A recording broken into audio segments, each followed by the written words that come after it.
الحمد لله نحمده ونستعينه ونستغفره ونؤمن به ونتوكل عليه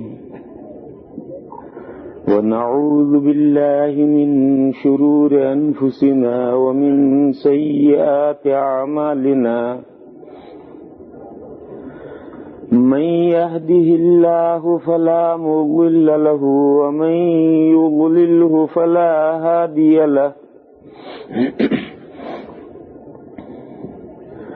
ونشهد أن لا إله إلا الله وحده لا شريك له ونشهد أن سيدنا ومولانا وحبيبنا وشفيعنا محمدا عبده ورسوله أرسله إلى الناس كافة بشيرا ونذيرا وداعيا إلى الله بإذنه وسراجا منيرا صلى الله تعالى عليه وعلى آله وصحبه وبارك وسلم تسليما كثيرا كثيرا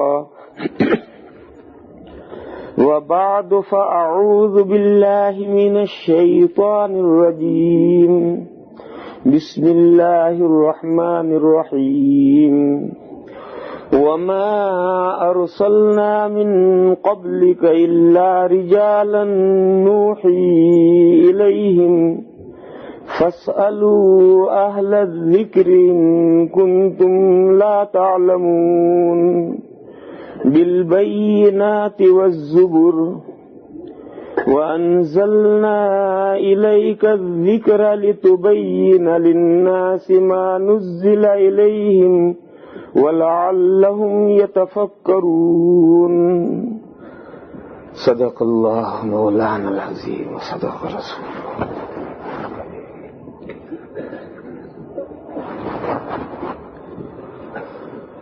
بزرگوں اور بھائیوں،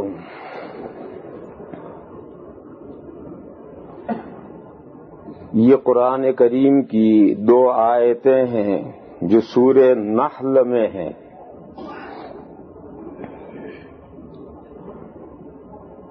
ان آیتوں کا شان نزول جو پیچھے سے مضمون چلا آ رہا ہے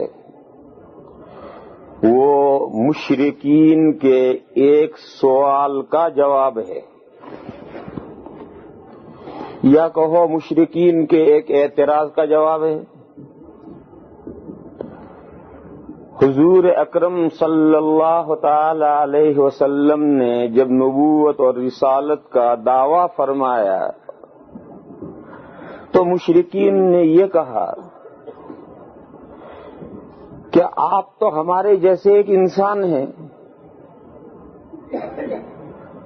آپ میں کوئی سرخاب کا پر نہیں لگ رہا۔ سرخاب کا پر سمجھتے ہو؟ سرخاب ایک پرندہ ہے، کوئی بہت خاص جگہ پر سمندروں پر وہ پایا جاتا ہے اور اس کا پر جو ہے بڑا خوبصورت ہوتا ہے۔ تو پرانے زمانے میں جو راجے مہاراجے نواب ہوتے تھے وہ جو پگڑی باندھتے تھے تو اس میں اوپر گھساتے تھے، تو وہ پر کسی کسی کو ملتا تھا۔ جیسے آج کل ہیرے جواہرات، ہم نے نام ہی سنا ہے، کبھی دیکھا نہیں ہیرے جواہرات کو۔ کسی کسی نے ہیرے جواہرات دیکھے ہوں گے۔ تو اسی طریقے سے وہ سرخاب کا پر اتنا کمیاب یا نایاب اور قیمتی ہوتا تھا کہ بڑے رؤسا کو وہ کہیں ملتا تھا اور وہ پگڑی باندھتے تھے تو پگڑی میں گھساتے تھے اپنی شان ظاہر کرنے کے لیے۔ وہاں سے یہ محاورہ بنا ہے کہ آپ ہمیں جیسے ایک انسان ہیں، آپ میں کیا سرخاب کا پر لگ رہا ہے؟ اللہ کو منظور ہوتا رسول بھیجنا تو اللہ کے یہاں کروبیوں کی کچھ کمی ہے۔ کروبی کہتے ہیں فرشتوں کو، فرشتوں کو فارسی میں کروبی کہتے ہیں۔ تو انہوں نے کہا کہ اللہ میاں کے یہاں کروبیوں کی کچھ کمی ہے، فرشتوں کی کچھ کمی ہے۔ اللہ کے مقرب بندے تو وہ فرشتے ہیں، لہذا اللہ کو رسول بھیجنا ہوتا تو کسی فرشتے کو اتارتے۔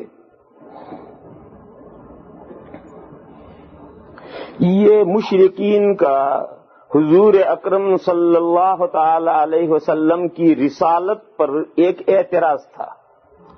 قرآن کریم نے 10-20 جگہ پر اس اعتراض کا جواب دیا ہے مختلف انداز سے، تاکہ انسان کی حضور اکرم صلی اللہ تعالی علیہ وسلم کی رسالت اور پیغمبری ان کی سمجھ میں آئے. اس لیے مختلف انداز سے مختلف جگہ پر قرآن کریم نے اس سوال کا جواب دیا ہے. یہ جو آیتیں ہیں، یہ آیتیں در حقیقت اسی مسئلے سے گفتگو کرنے کے لیے نازل ہوئی، لیکن قرآن کریم کا یہ انداز ہے کہ جو اصل مسئلہ زیر گفتگو ہوتا ہے اس کے علاوہ اپنی لپیٹ میں بے شمار مسئلے لے کر چلتا ہے. وہ ضمنی مسئلے کہتے ہیں آیت کریمہ میں. تو ارشاد یہ فرمایا وَمَا أَرْسَلْنَا مِن قَبْلِكَ إِلَّا رِجَالًا نُوحِي إِلَيْهِمْ، اور نہیں بھیجا ہم نے آپ سے پہلے مگر مردوں ہی کو جن کی طرف ہم وحی بھیجا کرتے تھے. یعنی اللہ نے یہ جواب ارشاد فرمایا کہ جب سے نبوت اور رسالت کا سلسلہ شروع ہوا ہے ہمیشہ انسان رسول بن کر آئے ہیں اور مرد رسول بن کر کے آئے ہیں. کبھی کوئی فرشتہ رسول بن کر کے نہیں آیا ہے اور کبھی کوئی عورت رسول بن کر کے نہیں آئی ہے. اب یہ عورت رسول بن کر کے نہیں آئی، یہ ضمناً مسئلہ آ گیا. لفظ رجالن استعمال ہوا تو یہ ضمناً ایک مسئلہ آ گیا کہ کبھی کسی عورت کو رسالت نہیں ملی. کیوں عورتوں میں اتنی صلاحیت نہیں ہے کہ ان وہ رسالت کا حق ادا کریں؟ نہیں. اور نبوت اور رسالت کا کام اتنا محنت طلب ہے کہ عورتوں کو یہ ذمہ داری نہیں ڈالی گئی. عورتیں کمزور صنف ہیں اور یہ کام اتنا مشکل ہے کہ عورتوں کے بس کا نہیں ہے. وہ ناتواں صنف ہیں. اللہ نے ان پر کرم فرمایا، رحم فرمایا، ان کے ناتواں کاندھوں پر یہ ذمہ داری نہیں ڈالی. اس کی دوسری نظیر ہے جہاد. جہاد عورتوں پر فرض نہیں. کیوں عورتیں لڑ نہیں سکتی؟ نہیں، بتیرے سارے گھروں میں تباہی لڑ کے مچا رکھی انہوں نے. پھر اللہ نے ان کے اوپر جہاد کیوں فرض نہیں کیا؟ جہاد کا کام پتا مار کام ہے. پتا پگھل جاتا ہے جہاد سے. جب تلواریں چل رہی ہوں، توپیں برس رہی ہوں اور میدان کارزار جمع ہو تو کلیجہ دہل جاتا ہے. پھر اس میدان میں اتر کر کے دشمن کو مارنا یہ کوئی آسان کام نہیں ہے. تو جہاد کا کام نہایت سخت کام ہے. اللہ نے عورتوں پر کرم فرمایا، رحم فرمایا، مہربانی فرمائی. وہ ناتواں کمزور صنف تھی، اللہ نے یہ فریضہ ان پر سے اٹھا دیا. اسی طریقے پر رسالت کا کام بڑا سخت کام ہے. آپ حضور اکرم صلی اللہ تعالی علیہ وسلم کی مکہ کی 13 سالہ زندگی کی تاریخ پڑھیے تو رونگٹے کھڑے ہو جائیں گے کن کن احوال سے حضور کو گزرنا پڑا ہے. اور پھر مدنی زندگی کے 8 سال فتح مکہ تک کی تاریخ پڑھیے، کسی رات چین اور سکون سے حضور نہیں سوئے. اتنا بھاری اور سخت کام عورتوں کے بس کا نہیں. ان کو تو یہ ہے کہ آٹا گوندھ کے دے دو تو روٹی بنا لیں. آٹا گوندھ کر دے دو تو بیٹھی بیٹھی روٹی بنا لیں گے شاندار. لیکن یہ اتنا سارا کام کہ کھیتی بھی کریں اور گیہوں بوئیں بھی اور اسے سینچیں بھی اور اسے پکائیں بھی اور اسے کاٹیں بھی اور اسے گاہیں بھی اور اسے برسائیں بھی اور اسے پیسیں بھی اور اسے آٹا گوندے بھی، یہ سب کام ان کے بس کے نہیں. یہ سب کام مرد کو کر کے لا کے دینے پڑیں گے. جب آٹا تیار ہو جائے گا تو روٹی بنا لیں گے. تو اس کی وجہ یہ ہے کہ عورتوں کو نبی اللہ نے کیوں نہیں بنایا؟ نبوت اور رسالت کا کام بہت مشکل کام ہے، بڑا سخت کام ہے. آپ موسیٰ علیہ السلام کی تاریخ پڑھیے. موسیٰ علیہ السلام نے کتنے سالوں تک کن کن احوال سے وہ گزرے ہیں. کیا کوئی عورت ان احوال سے گزر سکتی ہے؟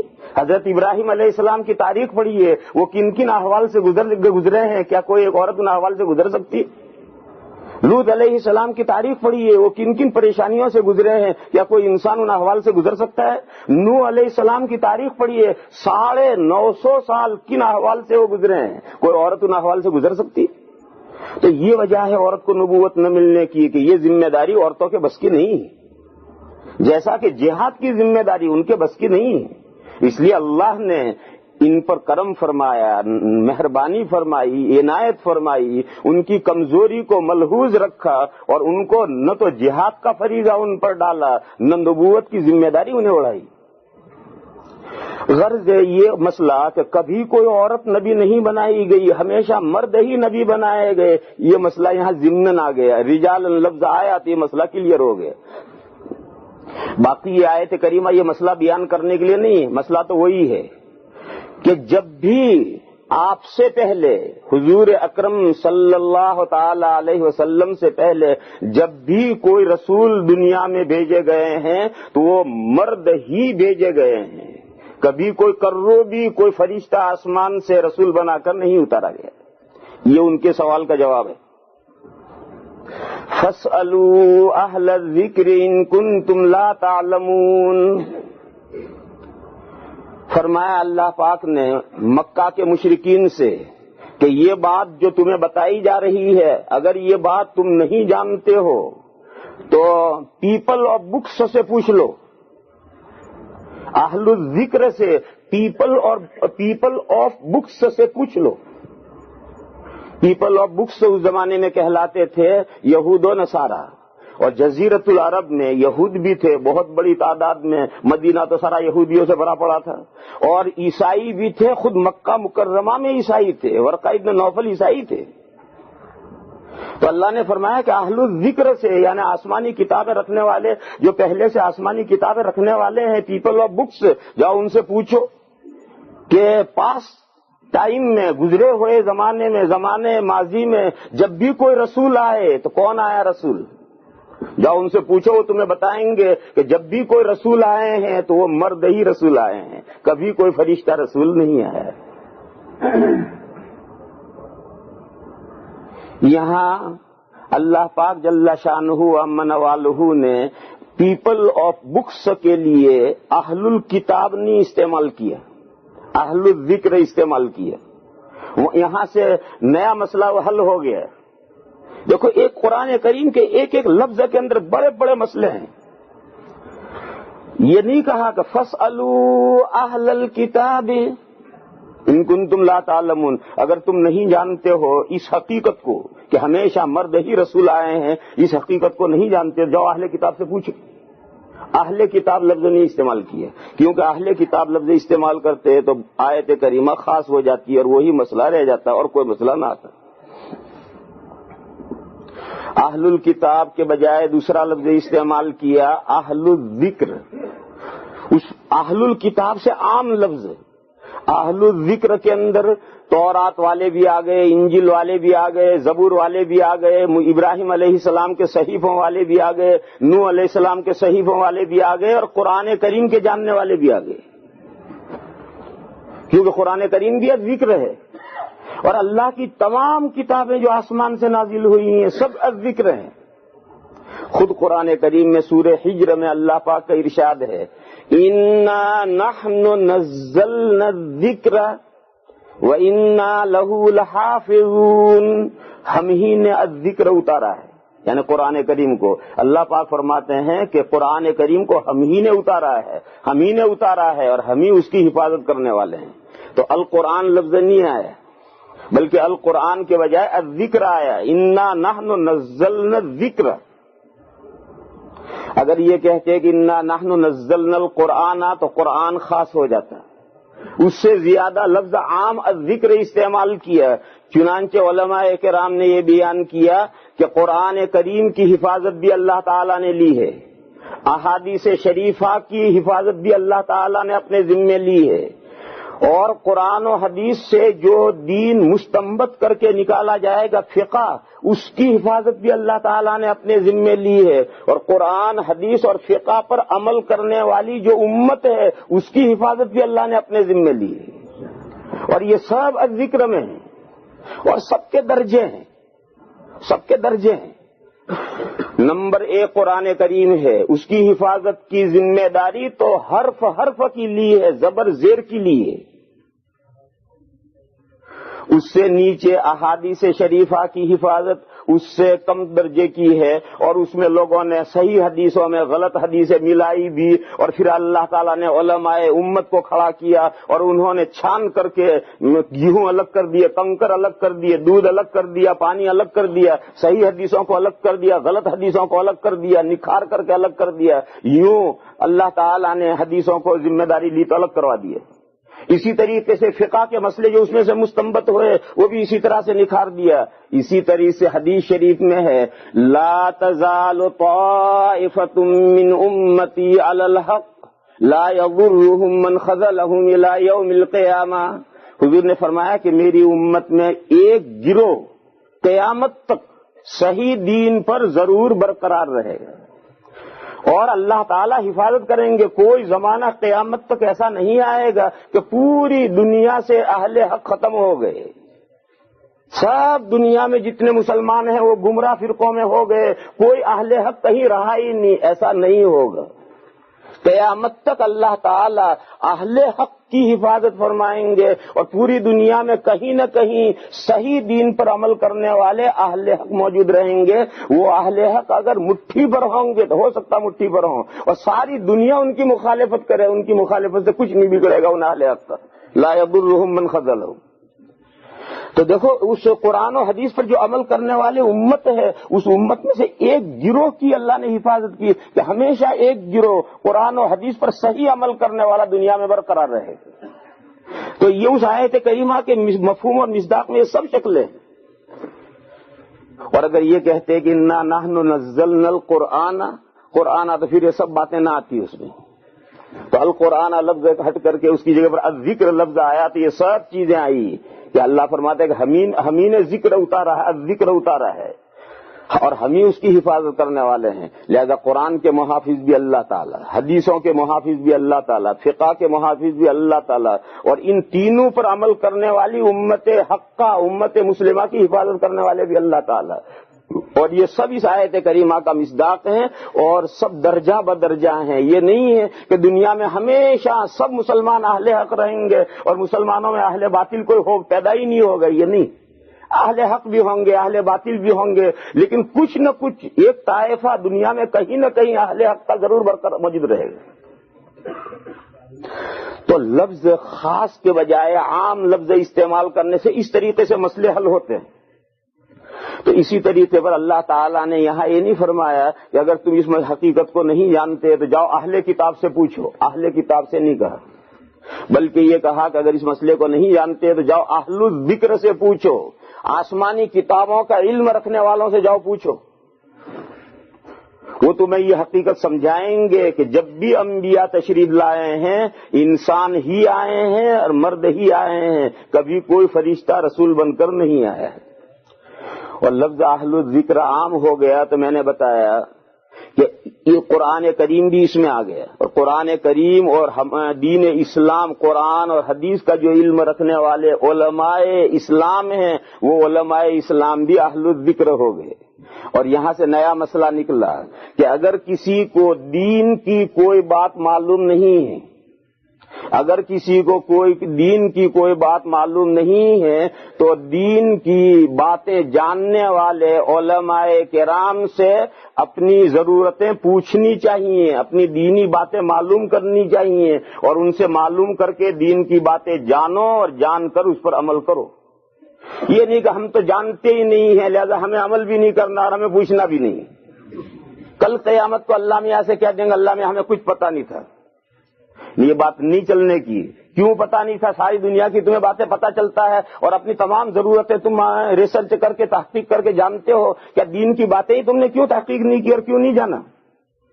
لہذا یہ عذر کل نہیں چلے گا۔ جو لوگ دین کی باتیں نہیں جانتے ہیں ان پر یہ فریضہ ہے کہ وہ دین کا علم رکھنے والے علماء سے اپنے دین کی باتیں دریافت کریں، معلوم کریں، ان سے سیکھیں، ان سے جانیں اور جان کر اس پر عمل کریں۔ یہ تو علماء کا یہ فریضہ نہیں ہے، نہیں، علماء کا بھی یہ فریضہ ہے کہ وہ بھی محنت کریں، وہ بھی پہنچائیں، اور لوگوں کا بھی یہ فریضہ ہے کہ وہ بھی پوچھیں، لوگوں کا فریضہ ہے پوچھیں، علماء کا فریضہ ہے پہنچائیں. بلغوا عنی ولو آیتن، اس حدیث شریف میں علماء پر ذمہ داری رکھی گئی ہے کہ اگر انہیں ایک حکم شرعی معلوم ہے تو بھی ان پر یہ ذمہ داری ہے کہ وہ دوسروں تک پہنچائیں. تو دو طرفہ ذمہ داری ہے. یہ نہیں ہے کہ علماء کی کوئی ذمہ داری نہیں، وہ بیٹھے رہیں لوگ ہی پوچھنے آئے. نہیں، ایسا بھی نہیں. علماء کی بھی ذمہ داری ہے کہ پہنچائیں اور لوگوں کی بھی ذمہ داری ہے کہ پوچھیں. دیکھو تالی دو ہاتھ سے بجتی ہے. میں پہنچاؤں گا تو اپنے خیال میں جو کچھ لوگوں کے لیے ضروری سمجھوں گا وہ پہنچاؤں گا، اور ہو سکتا ہے بعض لوگوں کی ایسی ضروریات جو میرے ذہن میں نہیں آئی تو میں اسے تقریر میں بیان ہی نہیں کروں گا. تو ان کو اپنی ضرورتیں کیسے معلوم ہوں گی؟ اس کے معلوم ہونے کا ذریعہ ہے کہ وہ پوچھیں. تو جو باتیں میں نہیں جان سکا اور نہیں بیان کر سکا وہ پوچھیں گے تو میں بیان کروں گا، بتاؤں گا. تو اب دونوں، میں بیان کروں گا وہ پوچھیں گے، دونوں مل کر کے دین مکمل لوگوں کے اندر پھیلے گا اور لوگوں تک پہنچے گا. یہ اس آیت کریمہ میں آیا کہ فَاسْأَلُوا أَهْلَ الذِّكْرِ إِن كُنتُمْ لَا تَعْلَمُونَ. اگر کسی کو کوئی دینی مسئلہ معلوم نہ ہو تو اس کی یہ ذمہ داری ہے کہ وہ دین کا علم رکھنے والے علماء